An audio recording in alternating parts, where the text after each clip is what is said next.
பாத்தியா மாமா, ஆத்தாவே சொன்னாலாம். ஆத்தா பேச்ச நீ மறுத்து பேச போறியா? தெய்வ குத்தம் ஆயிடும் மாமா.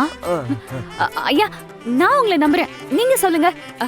ஆத்தா எங்களை என்ன பரிகார பூஜை பண்ண சொன்னா? இந்த பூஜையை நாங்க 3 முடிச்சு விரதம்னு சொல்லுவோம். 3 முடிச்ச விரதமா? அப்படின்னா? ஆமா தம்பி, நீங்க 2 பேரும் நாளைக்கு காலையில இந்த ஊர் அம்மன் கோயில் தெப்ப குளத்துல ஜோடியா நீராடிட்டு ஜோடியா அம்மன் முன்னாடி வந்து நின்னு வணங்கி அம்மனுக்கு நான் நடத்துற பூஜையில நீங்க கலந்துக்கணும். அதுக்கப்புறம் உன் புடவை முந்தானையையும் தம்பியோடைய வேட்டி முனையையும் சேர்த்து நான் 3 முடிச்சு போடுவேன். அந்த 3 முடிச்சும் அவுந்துராம நீங்க 2 பேருமே நாளைக்கு முழுக்க, அதாவது நாளை மறுநாள் காலையில வரைக்கும் நீங்க ஒன்னாவே உணவு உண்ணணும், ஒன்னாவே தூங்கணும்.